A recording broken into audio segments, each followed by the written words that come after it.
Hi everyone, welcome to episode 1 of the Choco Show. In our very first episode, we will be asking ourselves one very important question, and that is, how do we be happy? In this world that we live in, we're constantly faced with unhappiness and dissatisfaction, and after some time, these negative emotions just build up, and we get all unhappy and frustrated inside. But are we going to let these negative emotions follow us throughout our lives? I don't think so.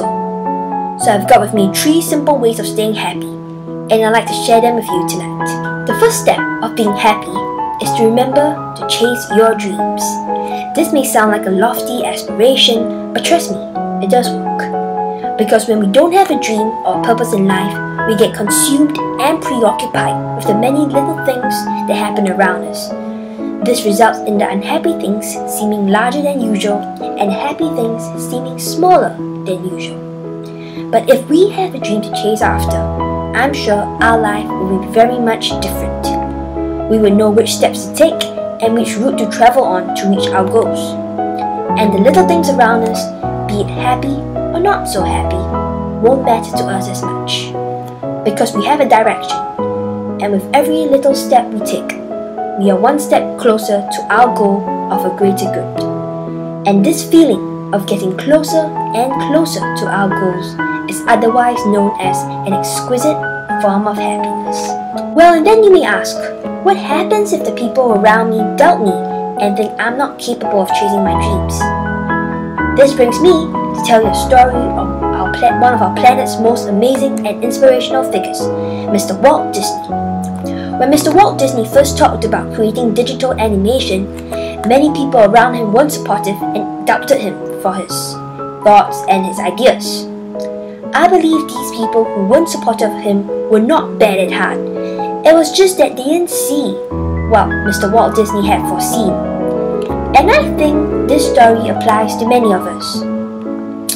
Our dream may be to become a world-class dancer, painter, invent a never-seen-before technological device, or even travel to the deep recesses of this world. And of course, we will receive some form of opposition from the people around us. And these people oppose us not because they genuinely think less of us. It's just because we speak of something bigger than even some of their wildest imaginations. And instead of sitting back and feeling uncertain about whether or not to take the first step, we should go out there to make our dream come true and show them that the dream we speak of is more than just a figment of our imaginations, but instead a reality. The second step of finding happiness is to appreciate the many little things around us. The people, the food, the clothes, and so on. Because I think a huge fraction of our unhappiness sprouts from the fact that we feel that we're lacking in a certain area.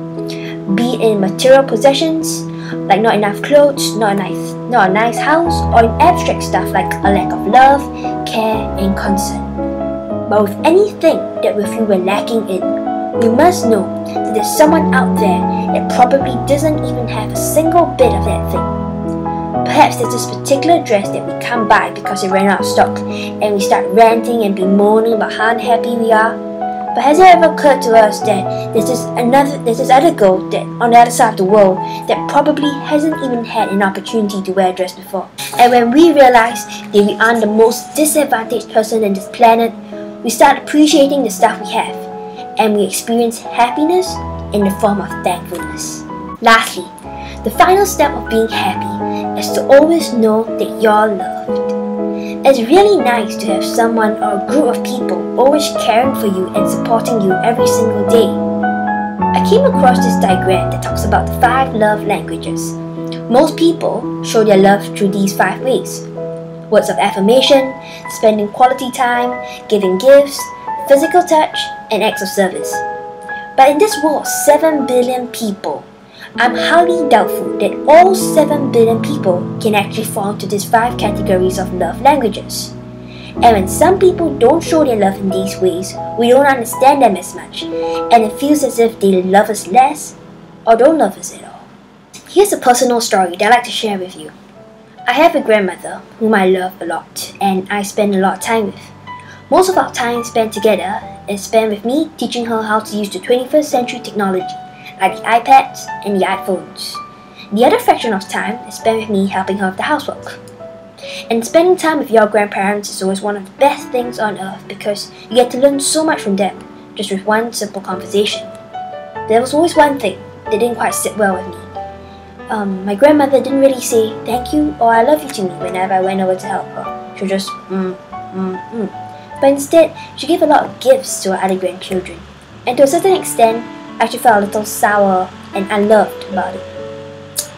But then one day, after 2 years of me teaching her how to use the iPhone, she sent me a rather unexpected text.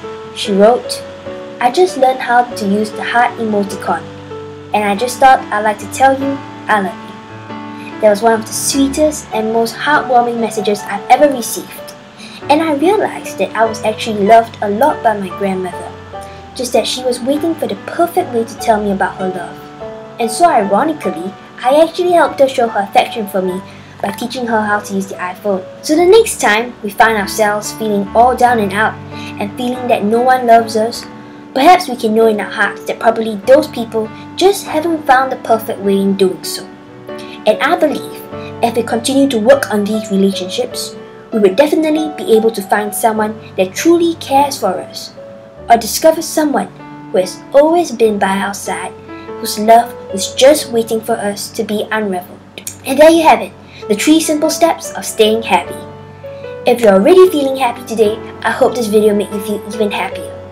If you're feeling not so happy today, don't worry. Just eat a piece of chocolate and find one thing, just one thing in your life that you feel happy about. Thank you so much for watching this video, and I really appreciate it that you watched this video all the way to the end. Stay tuned for episode 2 of the Choco Project. Peace to you. Bye bye.